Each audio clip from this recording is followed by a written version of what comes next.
Welcome to the Card Attic. This is part 2 of episode 1, my review of the 1978 Topps Football Card Set. This segment will include my review of some error cards, show you a couple of misprints and miscut cards, my review of an unfortunate episode at the end of 77, beginning of 78 season, and my review of the funny cartoons on the back. There were some error cards that were produced this year, just a few out of 528 cards. Len Brown was the Topps writer and editor, and so he wrote all the backs to all the cards, but he missed a couple errors on the cards. This one, of course, one of the most expensive cards in the set, Walter Payton, was an uncorrected error, so has no bearing on the value. But they put his birthday on the back as July 5th of 1954, when actually Walter was born on the 25th of July. It's a small error, but it does appear on the card. This one you think Topps would have caught by this time. Poor Charlie Young. This is like his 5th Topps card, and he's going to have a couple more. And they spell his name wrong every year. His name is Charlie without the Y. It just ends with an E, not an I-E, so they make that in his rookie card. They spell his name with I-E. That's a mistake. And every other year, they put the Y at the end, even though his name doesn't have a Y at the end. So poor Charlie Young, this is another uncorrected error. But poor Charlie Young, every year they can never get his name right. One of the fun things I like to do is find misprinted or miscut cards. So here's one of Reggie Williams where the Topps was a little sloppy with the ink, and they got a little extra ink on there, so I just put this as my second Reggie Williams card. Here's a miscut of a Jim Hart card.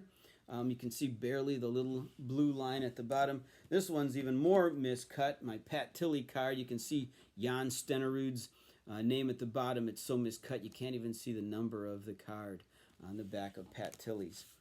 And so those are the errors and the misprints that I have collected over the years. I do have to put in and include one unfortunate event of NFL history in this set, because it plays pretty prominently, and that's Darryl Stingley. Darryl Stingley was in his 5th year with the New England Patriots, and he had his best year ever in 1977. Over 600 yards receiving, over almost 40 catches.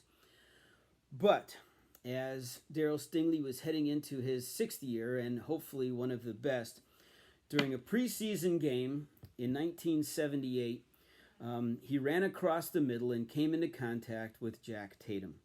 Now, Jack Tatum's hit was legal. It was Jack Tatum's shoulder pad striking directly into Darryl Stingley's helmet.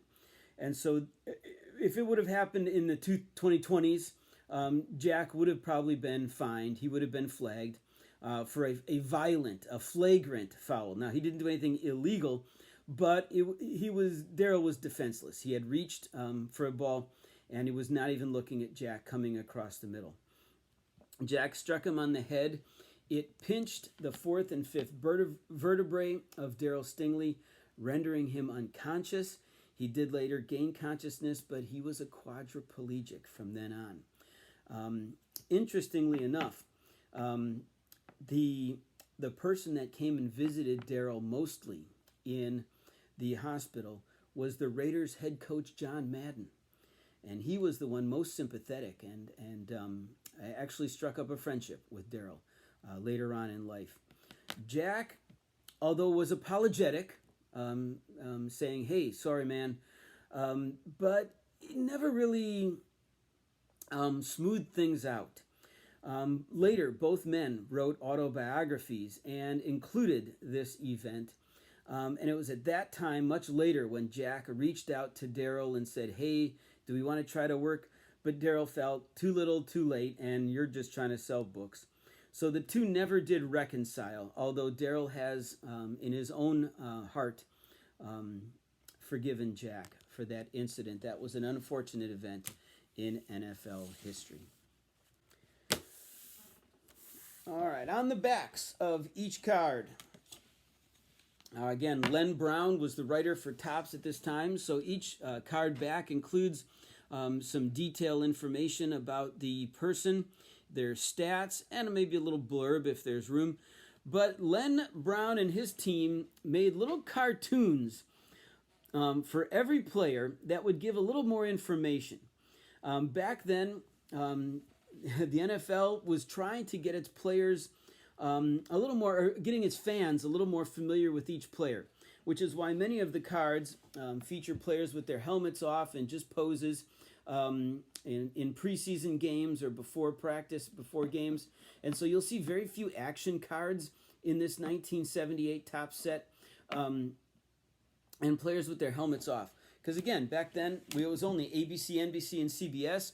There was no ESPN, and so the only time you could ever see players was in their cards.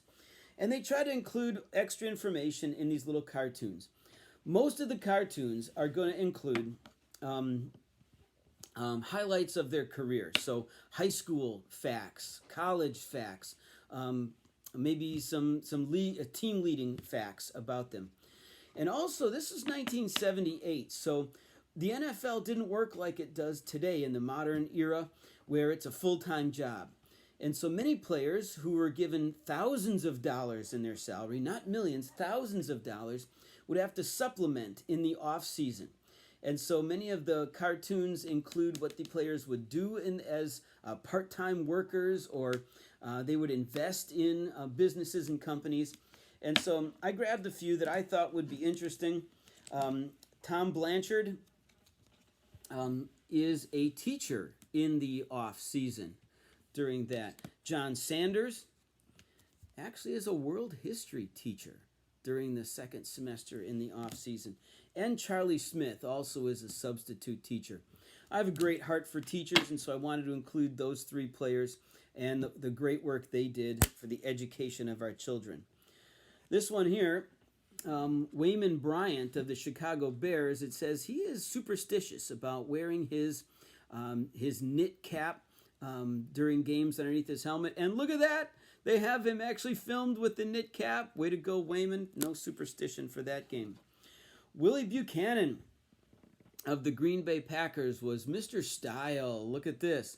Willie is one of the more flamboyant dressers for the Green Bay Packers. Oh, so it may not be Cam Newton, but what do you think, Willie? Sometimes they have to reach a little bit for interesting facts. For these next two, it's not necessarily them, it's their spouse. Many people know that Terry Bradshaw married a figure skater. Her name is JoJo Starbuck, and they've even appeared in some films together most recently, but that's his famous wife. Reggie McKenzie is, again, the fun fact about him is he married a former Miss Massachusetts. Her name is Etheline Hicks, and they were married during Reggie's playing career, and interesting enough, O.J. Simpson was the best man. Way to go, Reggie. All right, here's Duriel Harris.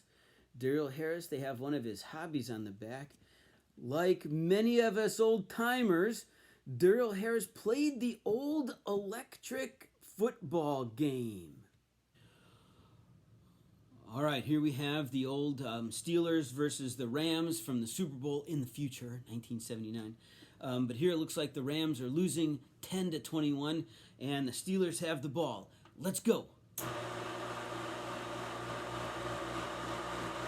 Bradshaw hands it off to Franco Harris. He heads around the corner. Oh, he's tackled right.